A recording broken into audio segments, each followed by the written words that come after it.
And our next guest here on the Spring Spirit Drive here on Holy Family Radio is one that our listeners are probably aren't familiar with, but it's someone who I discovered on X, formerly Twitter, maybe 6 months ago. And I'd like to welcome to our Spirit Drive Deacon Harrison Garlick. He is the Chancellor in-house counsel at the Diocese of Tulsa in Eastern Oklahoma. He's also a father, a deacon, and everything else. So say hello to everybody, Deacon Garlick. Yeah, thank you so much for having me on today. So I'm sure no one is really familiar with who you are. Why don't you give us a little bit of a bio and a little background about you? Yeah, of course. Thank you so much again for having me. So yeah, married. I live out in rural Oklahoma on a little kind of homestead. We've got a bunch of ducks and chickens and geese running around, and also a whole bunch of children. So I have four currently and one on the way, due in June. So pray for my wife. We'll have one older girl and then four boys running around. So it's a lively household. For my day job, I do serve as a chancellor and legal counsel for the Diocese of Tulsa. So I'm doing our legal and HR, Chinese protection, and insurance. So kind of all the back office stuff that people typically don't think about when they think about the church. But our job is really to kind of untie knots and let pastors actually focus on the pastoral ministry, and we kind of take on some of those challenges and kind of help them navigate them. And then in my free time, what I like to do is study the great books. So I have a podcast, ascendthegreatbookspodcast.com, in which we help people read the great books. So what are the great books? Think of Homer, think of Dante, think of St. Augustine, Plato, Aristotle, these great minds that really helped build up our Western culture. So that's on my heart. And so I have this podcast, and we go very slowly. We're actually in a year of Homer, reading one book or chapter of Homer a week. And I also teach great books for our diaconate program. So we have our local diaconate program. We're very blessed to actually have a great books sequencing in that. And so we actually just finished reading Antigone last month, a Greek play, which I think dovetails really well into Tobit and the importance of burying the dead. Hmm. That's quite interesting. The idea of the great books is something that when I was in college, I recall, some of the classics, but I haven't really read any of those great books. What would you consider to be maybe the top five or so great books that we ought to be able to pay attention to? Yeah, I mean, obviously you have your thinkers like Plato, Aristotle, St. Thomas Aquinas, Dante. I mean, these are people that I think the church returns to time and time again to kind of pull out this treasury of thought. I think if people are actually to get invested in them, they're like, well, I'd like to read these. Where do I start? Sometimes it's really hard just to pick up like St. Thomas Aquinas or pick up St. Augustine, because one of the things that you have to realize about the great books is that these thinkers are in conversation with one another. So St. Augustine's in conversation with Plato. Aristotle's in conversation with Plato. Thomas is basically in conversation with everyone who's come before him. And so sometimes if you jump right into the middle of conversation, it can be a little daunting. So one of the reasons that on Ascend, we started off with a year of Homer and this kind of slow walk through Homer is because Homer really is the first great book. He's the one that kind of gets the conversation started. So in the midst of reading about, the war at Troy and people getting speared in the face and all these other things, underneath that, there are actually some real perennial conversations happening about like, what's the relationship between the gods and fate? What's the relationship between free will and the gods? What does it mean actually to be an excellent man, right? In the Greek, the arete, the entire virtue tradition starts in the pages of Homer. So I would say like if people are going to start the great books, what we need to look at is really look at Homer. I think it's a great place to start. Mm. Yeah, when it comes to when we think about the ancients and what they know, they really, if you really get into them, you get to understand that they really wanted to know what it was to be human. I believe, right? I Mhm. mean, they know more about what it means to be human than I think we do sometimes. Oh no, I think that's absolutely true. We're very divorced sometimes from our humanity, either just because life has become easy or because our technology, we tend to be kind of divorced from what is actually real, if you will. Where the ancients, sometimes we think we're better than them because I have an iPhone, right? So like Yeah. I'm smarter than them because I have Google and Wikipedia. But there's a real, no, there's a real wisdom, I think, in the ancients, particularly in someone like Homer, where there are what we would call perennial questions. Like these are perennial questions, questions that humanity is always going to be asking. What does it mean to be human? What does it mean to live a good life? What does it mean to have a family? And a lot of these begin in a really nascent way in Homer. And I think another reason too that we turn to the Greeks, particularly because there's other, ancient great books. You could read the Enuma Elish, you could read Confucius, you could read all kinds of other texts from different cultures. But I think one thing, particularly as Catholics, we have to realize is that Greek culture plays somewhat of a providential role in human history because Greek culture flowed into Hebrew culture prior to the coming of our Lord Jesus Christ. And so when you look at what is the culture that Jesus came into, he came into a culture in which Greek reason and Hebrew faith were already in dialogue with one another. You look at the books in the Old Testament, particularly the ones closest to Christ, were originally written in Greek. The Septuagint is the first Greek, first Old Testament, which is in Greek, if you will. The New Testament's written in Greek. Greek thought had permeated a lot of that Hebrew culture, and it was in dialogue with one another. And so when you start looking at this, what you realize is that Greek reason came together with Hebrew faith in order to kind of prepare the world for the coming of Jesus Christ. Mm. And so when John opens his gospel saying, in the beginning was the Logos, this Greek term, this term that both Plato and Aristotle used heavily, the only reason that his audience can start to receive that is because they've actually had their minds somewhat prepared by a Hellenistic culture to understand the depth of what it means that God became incarnate. And a lot of those conversations to understand that depth actually starts with Homer. So I think a lot of reasons of why to read the great books, particularly prior to Jesus Christ, is because we have to understand that Providence used them to somewhat till the soil for the coming of his son. Yeah, yeah, absolutely.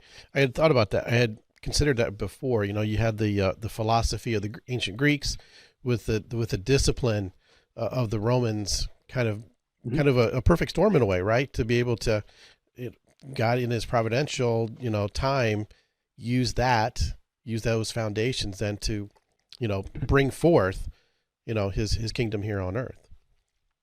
Yeah, sometimes on the podcast we'll talk about that, to kind of just like distill it, that Greek reason coupled together with Hebrew faith under Roman order prepared the world to receive Jesus Christ. And Mm-hmm. I think that we, in reading the great books, we are able to kind of step into that culture. So, for instance, just as a small example, I just finished reading the Oresteia, which is a trilogy of Greek tragedies by Aeschylus. And a lot of the question is, what is justice? And the prevailing understanding of justice is, well, you love your friends and hate your enemies. That's just.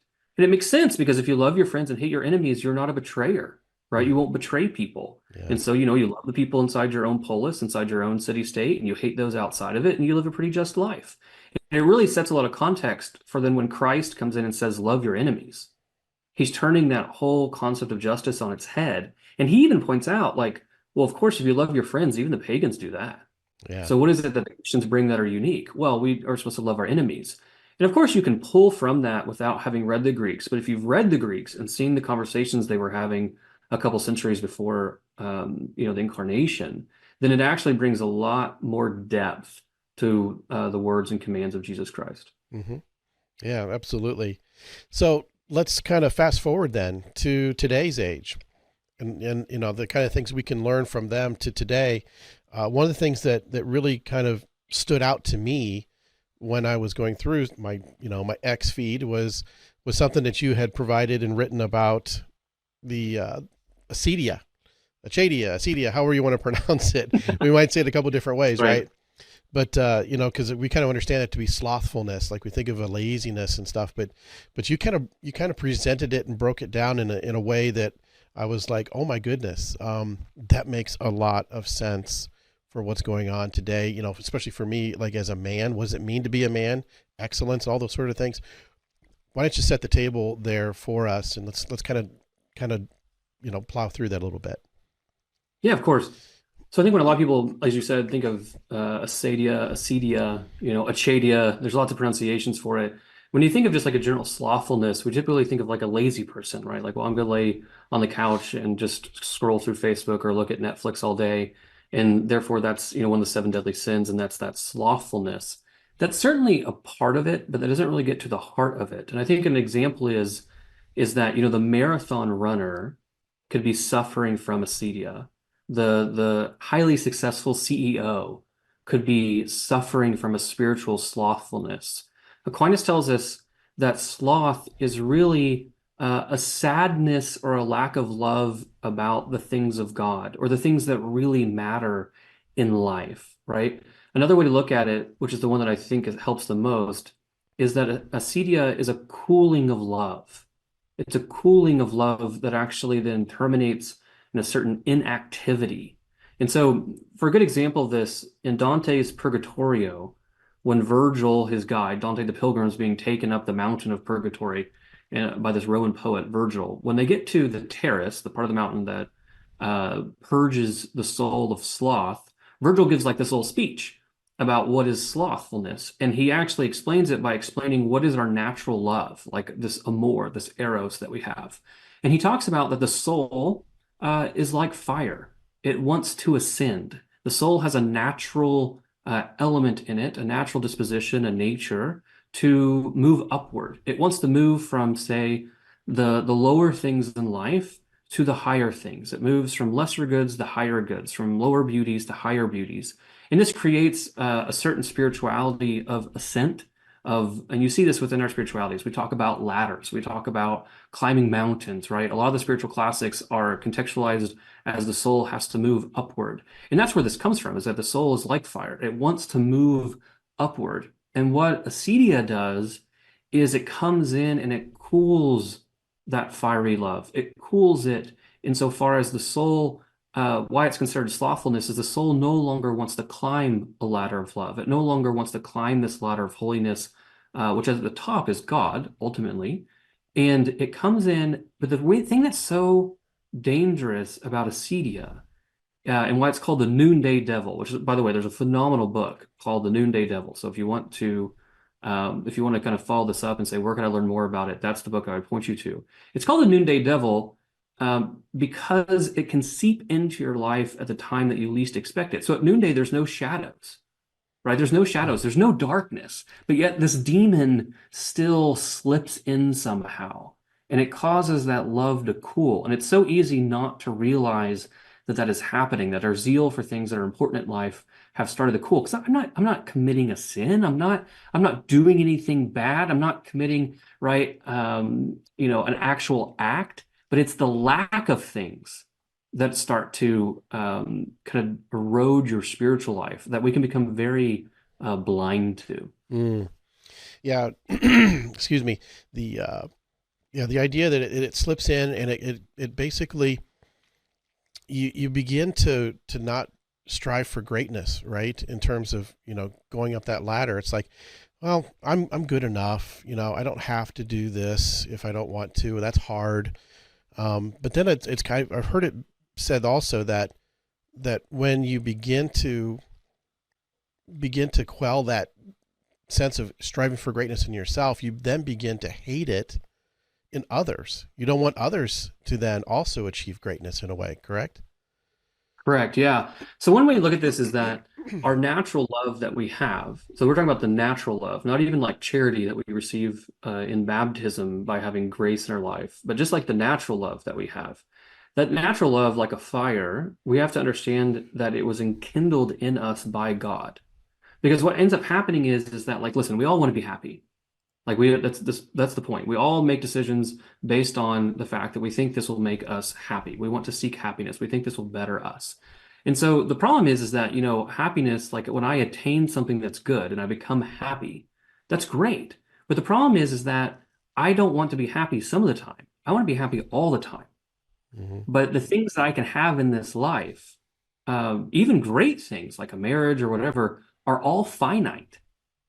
They all have an ending point. Not only do they have an ending point, but they only make me happy in certain ways. They don't make me happy in like all ways, right? So, if I have a great cup of coffee, it can make me happy, but two things. One, it's going to come to an end. And two, it's not going to make me happy in all ways. If it does make me happy in all ways, something's wrong with me, right? You would be like, well, you enjoy that cup of coffee too much, right? That's disproportionate to your soul. And so you can see then how this natural love in us is enkindled in us. It's a fire that burns into us that we keep seeking greater goods. And so two things can happen to the soul. Either one, and this is what most people get trapped in, we just become consumers. We just become on a conveyor belt. We're just constantly looking for more and more goods to consume. And our life is basically this relentless seeking of things to make me happy until I die. Mm. Or the other way, which is the ascent, which is moving upwards, if we realize that, well, there are greater things my life can have. Like, yes, there are things that give me pleasure, like a great cup of coffee or a great feast or a great conversation. But then there's other things higher in life, like being excellent, having greatness, having nobility, like, perfecting myself as a human. And then above that, there's things like wisdom, right? If I actually understanding things, I actually knowing the world around me. And then above that is God. Because what you have to realize is that what the soul, the reason God enkindles that love in us is because it's not a condemnation to endless consumption, but rather it is calling the soul back to Him because He is the only thing that can make our soul happy in those two ways. Mm. Our infinite desire for happiness incorporates or becomes or satiates in an infinite good. And also, then God doesn't make me happy in a certain way. God makes me happy in all ways. So, what my soul is actually seeking in all these different things is actually God. And so, our soul, the reason I point that out is because you have to understand that that love is enkindled in us to lead us back to God, because then you can understand how dangerous it is that acedia comes in and cools that, because then it stops our natural ascent to God. And so, for instance, like just to give some examples. So, if you think about the soul, so the soul is structured, kind of pulling from the Platonic St. Augustine side of the church. The soul basically has three major parts, right? It's got your intellect, and then your spirited, and then your appetitive. And each part has like a certain object, right? You can think of it like a hunger. It loves something. Each part of your soul loves something. Your intellect loves wisdom. It loves truth, right? That's what it seeks. That's what it wants to know. The spirited part of you, think about like, we can still kind of use this word today, right? Oh, he's spirited, right? Oh, the spirited warrior. That's a spirited horse, right? What is Mm. it? What does that mean? Well, it means that it has a certain honor, an excellence, right? A nobility to it. This is like we talked about the great books. They talk about being spirited. It's thumos in the Greek, right? The warrior is spirited, right? He has certain bravery. He stands up and does excellent and great things on behalf of his people. And then the last part of the soul is the appetitive, and that seeks pleasure, and not necessarily in a bad way, right? We seek pleasures that are ordered and just, right? Like I said, I have a good cup of coffee, I have a wonderful marriage, I have good conversations with my friends. There are pleasurable things in life, right? We feast for birthdays, we feast for saints, right? There's wonderful, pleasurable things that we can enjoy. And so the soul kind of pivots around these three goods, and they're in hierarchical order, right? So we want to seek wisdom and truth first, then we seek what's spirited, and then we seek what's pleasurable, and it helps guide us. So, and then you can see that the virtues kind of line up with this. So it's like, well, what if I want to? So if you're kind of doing some spiritual reflection, you're like, well, I need to I need to like improve myself in my intellect. How do I do that? Well, prudence, right? Prudence is the virtue that perfects your intellect. Well, I need to improve being spirited. Like I'm too often fearful. I too often am afraid of what people think, or I can't proclaim the gospel because I'm afraid. Like, how do I get over that fear? Well, the virtue that helps us be spirited is fortitude, bravery, right? Courage. Most of us, a lot of us, our culture, because it kind of lends it this way, is, well, I have problems putting a bridle on my appetitive appetite, right? I have a problem with things that are pleasurable because our culture right now just puts these like a banquet in front of us, just constantly telling us to consume.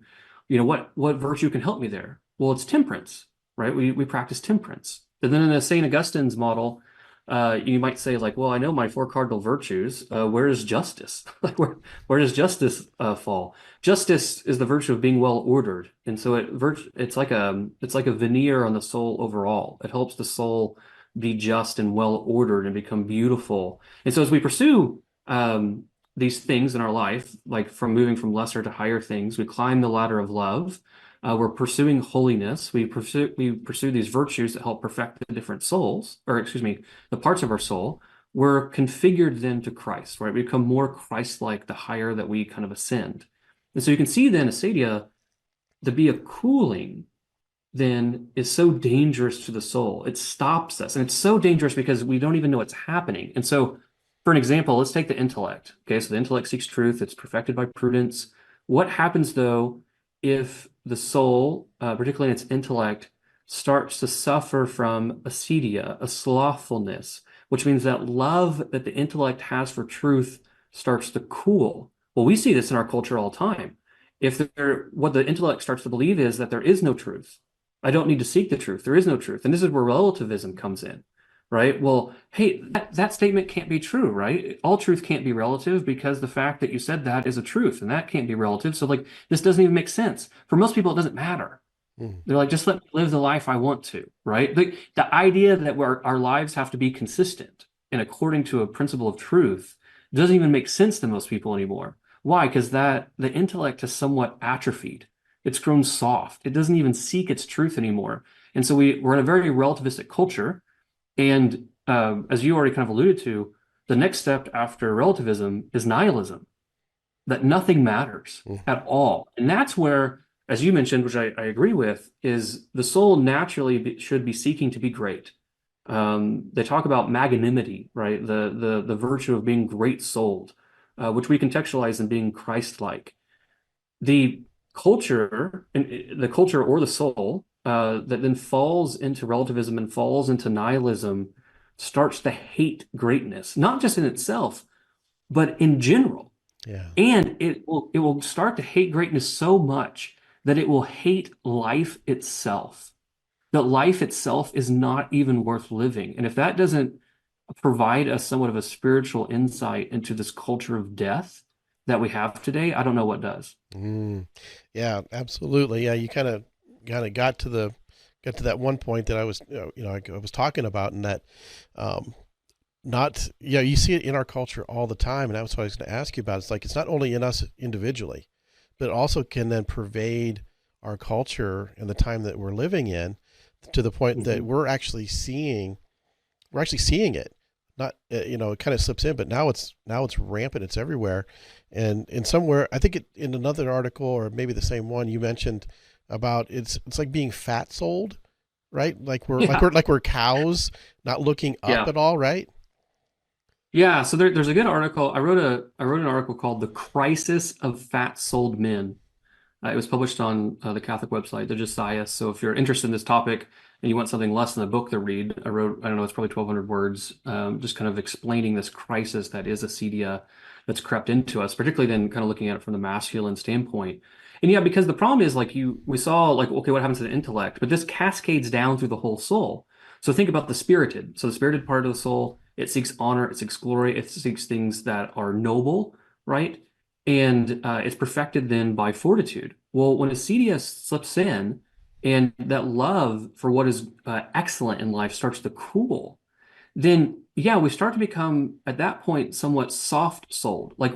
Because the problem with being spirited is you have to be willing to do hard things Yeah. to seek what's good. And the problem is because of how life works, is that you have to be able to endure pain and suffering to live a virtuous life. We worship a God that was sacrificed on the cross. Like you're just not going to get around this. And so the problem is when acedia cools the love that we should have towards general nobility, towards excellence, and these types of things, we become very soft. Like we shy away from anything that's going to cause us any type of displeasure. And you see this in life, right? Everything today is so instantaneous. It's so immediate, and I shouldn't have to work hard. That the very idea of working hard for anything starts to become repugnant. And then you can see then what ends up happening is that on the appetitive side, the side that seeks pleasure, usually what happens, and what I think we're seeing in most of our culture, is that then this then becomes the main way that people seek happiness in life. So the intellect goes out, the spirited goes out. The only thing that's left is this uncontrolled appetitive appetite for pleasure. And Aristotle says, we're the worst animals when it comes to food and sex. Like if we don't like control this with our reason, we're the worst animals when it comes to this. And so as you said, and what I kind of mentioned in the article, is that then yeah, we kind of fall into this condition of being fat souled insofar as like we just seek these pleasures in life, and that's really all our life is about. And it was actually Socrates at the end of his Republic that makes this comparison that even in his age, a lot of people are living a life that's basically indistinguishable from cattle. They're heads down. They're only interested in food and sex, and they don't ever look up. They don't ever want to ascend. They don't ever actually want to look up to what's greater in life. Their head is constantly down. And I do think this is the crisis of our age, is that we just don't believe there's anything worth making a sacrifice for. There's nothing that's true, good, and beautiful enough in life to actually work hard for. And so then we just kind of collapse back into this easy but somewhat subhuman life. Like we were given virtue, we're given reason, we're given an intellect, we're made in the image of God, but we just use it to live a very plain, soft, safe life. Yep. I mean, it's yeah. I mean, I almost don't have any. I don't almost have words to really even say much about that, simply because I believe it to be true. I mean, there's so many examples that I have. You know, where there are things that are happening in our world today. It's like, why isn't anybody saying anything about this? Why aren't there more people doing something about this? And I Right. think it's because, well, most people just don't care. You know, they just don't care enough, because my little world is I'm fine. You know, I don't need anything else. And so it, you know, it just, because I see it myself as well. That's where the part that kind of um, hits home for me is because, yeah, that is true. That there are times where it's just like, you know, I don't want to strive. I don't want to do more. Um, but there's something inside of me that says, yes, you should. Yes, you should do Mhm. that. You know, you know, in my ministry here at the Catholic radio station, and as well as a deacon, you know, I'm an example for others, that I need to be the one who can be that image of Christ the servant, and to be that person who shows people how to live, how to suffer well, if that's need be, and to accompany people along the way.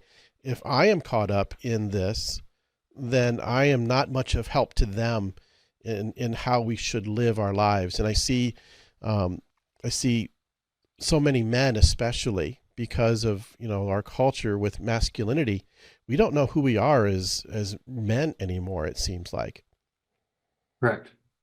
Yeah, I think that, one thing to think about is let's focus on, I think, the people who know something's wrong but they don't seem to be able to articulate it. And I think this is a particular problem because the mind moves from grammar to logic to rhetoric, right? So first we have to have terms. We have to understand what the terms actually mean. Then we have to know how to apply them before we can actually speak of them and speak well. And so I think a lot of the problems in our culture, particularly our culture, is moving so quickly and it's kind of plummet into depravity that sometimes it's so difficult to even get the language that we need because your grammar will control your logic. And this is why the world today keeps trying to change the meaning of terms because they've understood that if they change the meaning of a term, it actually changes our logic. And the easiest way to get people to adopt a philosophy is not to convince them through a syllogism, but it's just to change their grammar. Mm. Because if they follow the grammar, they'll naturally follow the logic. And so one of the ways, like just immediately, if you want to start separating yourself from the world, is just not to use their grammar,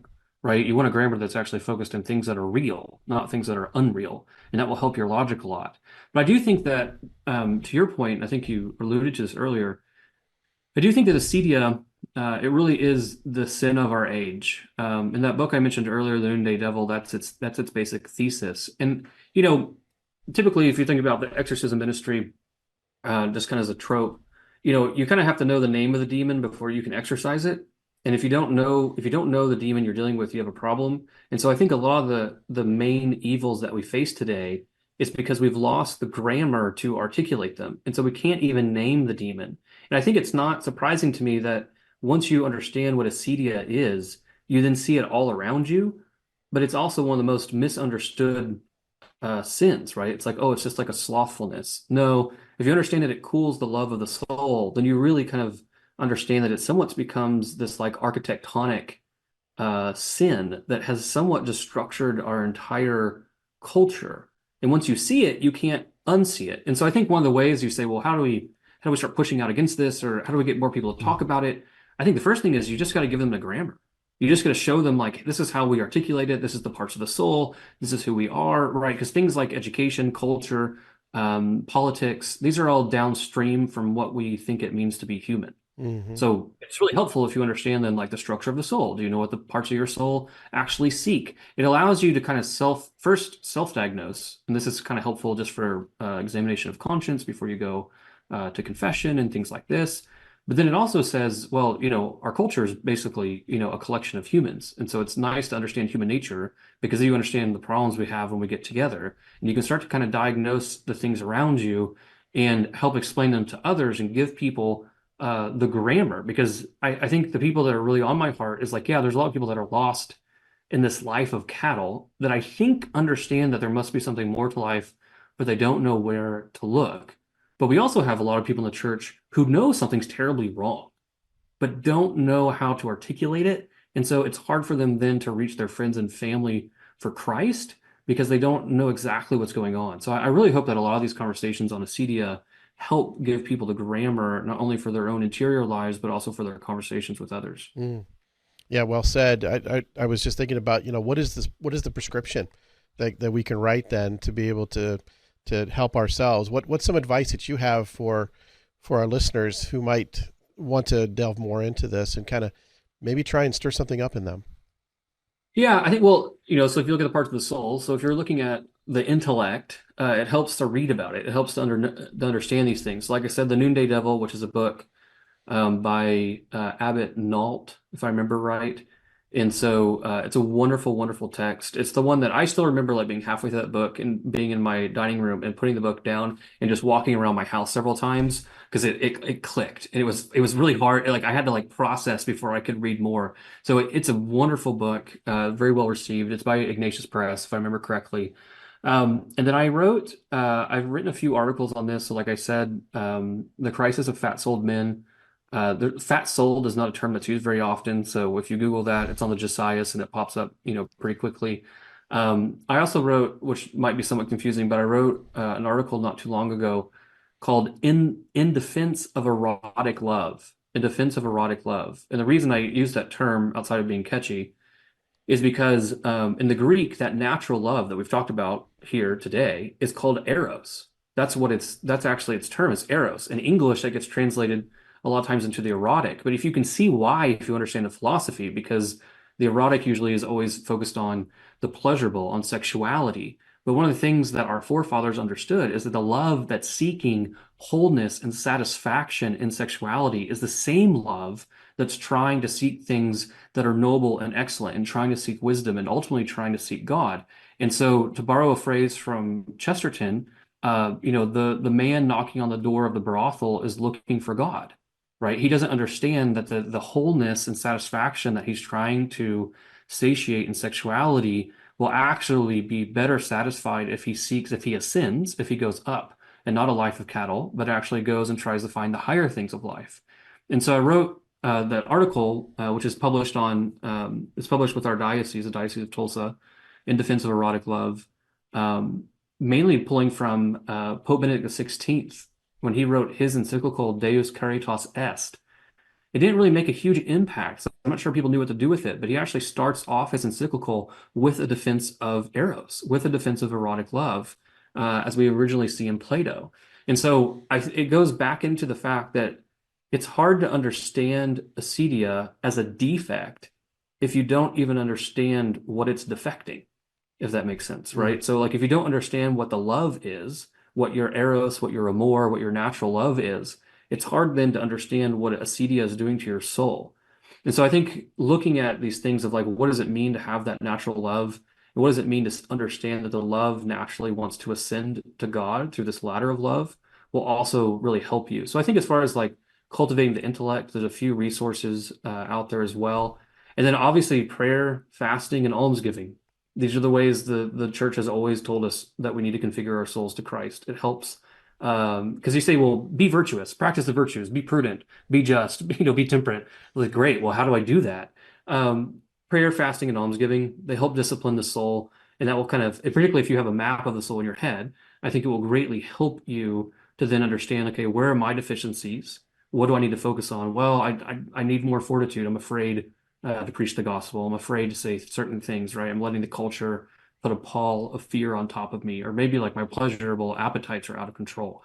But those kind of things will help you to build that muscle, if you will, that spiritual muscle to again climb the ladder of love, towards our Lord Jesus Christ. Mm-hmm. Well said. Well said. I think I'll switch gears now since we're kind of getting towards the latter part of our time here together.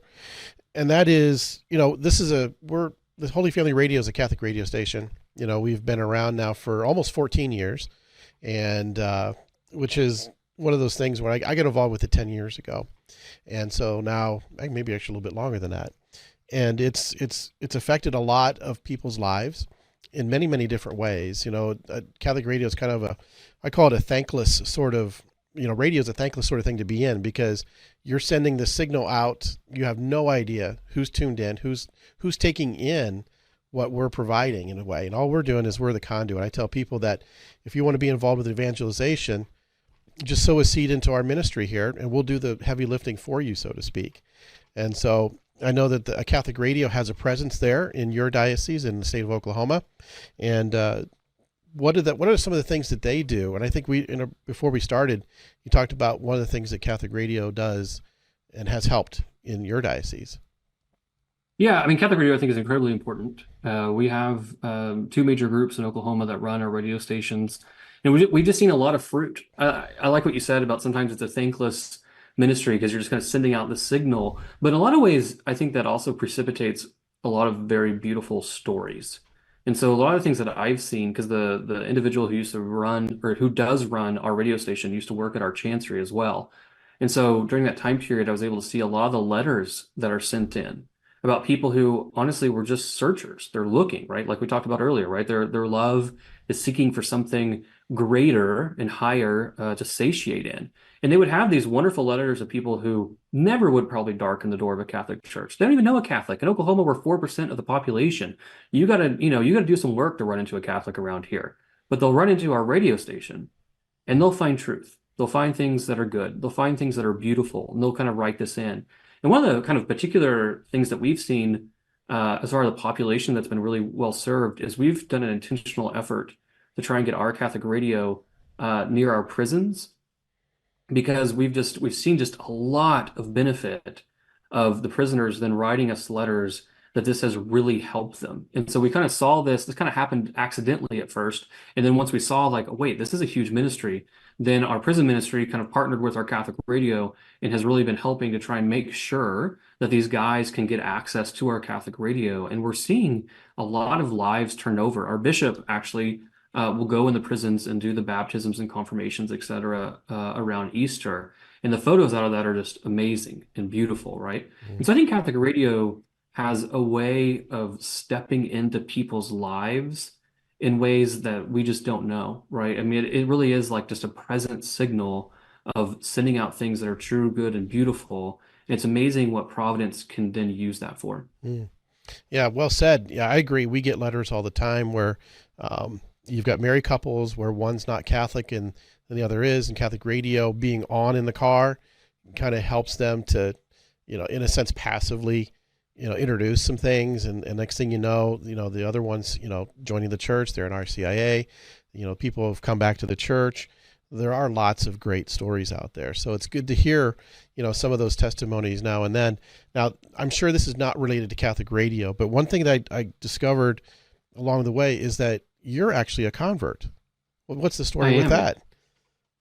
Yeah, I grew up Protestant. I grew up Protestant here in Oklahoma. And so I was kind of charismatic, Methodist, non-denominational. It's a blur out here. It's very much a blur. And so I don't really think I knew many Catholics growing up. Again, we're a very small part of the population. And so in my undergrad, I was studying theology at a Protestant university, and we were studying faith and reason. So the relationship between faith and reason. And this was at a time, if you remember, the militant atheists were really popular, Hitchens and Dawkins and things like this. And so reason was just empirical. Like, can you measure it? Can you put it in a beaker? Like, that's true reason. And then on the other side, some of the Protestant groups that I was raised in were what we would call fideistic, right? It's faith alone. So faith has to conquer the intellect. Like, stop asking questions. There's no philosophy. Don't think through this. Like, you just believe and power through. And so I was always uncomfortable with this, but I didn't have any answers. Again, going back to, like, if you don't have the grammar, it's hard to have the logic. And so I remember we read the opening of Pope John Paul II's Fiat et Ratio, right? That the faith and reason are two wings upon which the human spirit rises to God. And that was the first time in my life that someone had told me that faith and reason could be in harmony with one another. And so that was the original hook. It still took me like 4 years of searching, and Catholicism was very theoretical to me. And I ended up going to Ave Maria University for graduate work in theology, and came into the church at their little oratory the first year that I was there, and actually went in with the girl I was dating now, who's now my wife. We both entered the church at the same time, and she, during our undergrad, had been working for an orphanage in Haiti, and so what really drew her to the faith was the church understands how to treat a human being. The church understands how to actually go into a country and do proper missions that help start building up infrastructure to help a country rise out of poverty. And so that was like her hook. And so our conversations then kind of complemented one another as we kind of went through this journey together. And so, we entered the church at Ave Maria, and then I ended up going to law school back here in Tulsa. And our previous bishop, Bishop Slattery, hired me after the bar exam. Mm. And I have a very patient wife. And so while I was going through law school, I also joined the diaconate program because I'm somewhat younger for the permanent diaconate. I was ordained at 34. So our diocese is open to younger men joining a diaconate. And so I overlapped, I think, my first year of the diaconate program with my last year of law school because apparently I just enjoy punishment and my wife is very patient. And so, but it worked. And so then I was ordained. See, this is my third year, I think, in the diaconate. So, God's providence, looking forward or looking back at my life and thinking that, I would one day be serving as a lawyer in-house for a diocese, working with the bishop on a daily basis as a deacon. It's just, you have to have faith in God because you just really don't know what providence has in store. Amen. That's right. You probably would joke around to say you didn't have that on your bingo card, did you? I did not. No, not at all. Nope. And that's the fun part about God's providence and His will for us in our lives. We just need to be obedient to that as we go through. I've been a deacon now for it'll be 6.5 years, and so it's been marvelous. It's been a great thing for me, and this Catholic radio station was a key part of it in terms of my story, learning the faith, and it kind of combines the thing. And I've always looked for work that I loved. There's so many things. I'm good at a lot of stuff, and I can do things, but I didn't love it, and so this I love doing. Good. I've not worked a day since I've joined and been a part of this, even though this is only part-time work. I wish it was full-time, but it's not. But in any event, last thing I want to wrap up with is something that was very interesting, which is Catholic education. And the diocese there formed a virtual school that is unique. And so why don't you tell the story about this? Yeah, no, thank you for the opportunity. So we have launched St. Isidore's. It is a Catholic charter school that is virtual. And so we are the first religious charter school in the country.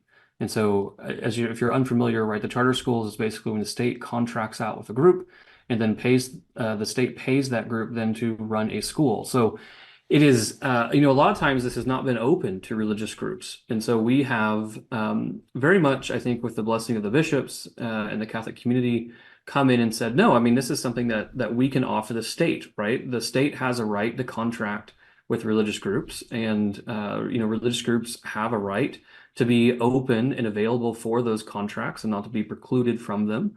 And then we offer a significant benefit back to the state, right? We're educating children, particularly children in rural Oklahoma. Oklahoma is a very rural state. And so, for instance, for us, like we mainly have Tulsa and then a few cities that are around 30,000. And then you're going into small towns. The town that I live by is 2,500 people. And so we can bring Catholic education to no tuition at all to the families because it's covered by the state in a virtual way. And so we're bringing this like very significant benefit to the children and families in Oklahoma. And I'm very happy for our governor, very happy and grateful towards our superintendent of education for the state as well, who opened these doors for us. Unfortunately, not everyone's excited about this opportunity. So we are dealing with several lawsuits in which we're having to defend our right to actually participate in a program like this. But you can also look at it as the fact the state, particularly in Oklahoma, it's contracted out with the Baptists historically to run children's homes. The state has contracted out heavily with Catholic groups to run hospitals. 2/3 of our private hospitals here in Tulsa are ran by Catholics. Even though we're a small part of the population, we have a somewhat disproportionate institutional structure just because of our history and who came here. And so I think that we're very much leading the way by showing that we can help families in Oklahoma. And hopefully, as things rule in our favor, then we'll be able to not only help children here in Oklahoma, but then it's become a template for other places. Wonderful. Yeah. When I looked into that, I saw that there was no tuition. I thought, how is that possible? What are they doing? How are they doing that? And then I kind of read into it a little bit more and saw that there's been opposition. And like you said, like earlier, it's like it's both from the left and the right, right? It is. It's being, yeah, we're being sued by both the left and the right on separation of church and state grounds, just because I think people have a truncated understanding of how the church can partner with the state for the benefit of the residents in that state. Mm, And also, it's not just for Catholic kids. I mean, our St. Isidore's is fully open to non-Catholics as well. And obviously, we welcome them to come and to be educated well and to learn about Jesus Christ. And so, no, I think there's a significant benefit that we can bring here, particularly to rural Oklahoma. We also have a special needs program, which I think then if like you're a special needs student and you're in rural Oklahoma, like this is going to be a whole new opportunity for you. And so, no, there's many good things here, but well, as we talked about earlier, you have to be spirited. And if you're going to do great in noble things, then you have to have the virtue of fortitude. And so, I'm just the lowly attorney, and I serve on the board as well. And so I'm mainly very grateful to our archbishop and to our local bishop here in Tulsa. We have two dioceses in Oklahoma who had the vision and also the fortitude to do this and to say, no, we should have a right to sit at the table and to help children. wonderful. Well, I tell you what, thank you. Good luck with that. And hopefully are you able, while these lawsuits are going on, are you able to hold the school year coming up? Right now, as of us recording this, the answer is yes. And so we have 170 children who are enrolled. We plan to open in the fall. We do have a pending, we had a hearing, and so we have a pending ruling from our Oklahoma Supreme Court currently on whether or not we'll be able to operate while the litigation is playing out. Mm, So please keep us in your prayers as we try and kind of pioneer a real way, I think, to help families. yeah. Well, wonderful. Well, I want to thank you so much, Deacon Harrison Garlick, for joining us here for the Spring Spirit Drive. It's been a wonderful conversation. I really hope that a lot of people learn something new and can look into a little bit more about the virtues and acedia as we talked about here today. How can folks, follow you, get to know you a little bit more, and find some of your work? Yeah, no, I appreciate that. So you can find me on X or Twitter. I'm on there under my own name, Deacon Harrison Garlick. And also Ascend the Great Books podcast is also on X. We have a website, thegreatbookspodcast.com. And we also have a YouTube page for Ascend the Great Books podcast. So any of those places would be a good place to start. And I appreciate the opportunity, and I appreciate you having me on. All right. Thank you so much. Once again, that's Deacon Harrison Garlick. He's the Chancellor in-house counsel at the Diocese of Tulsa in Eastern Oklahoma. We'll be back with more guests after this break. Thank you so much for listening to Holy Family Radio.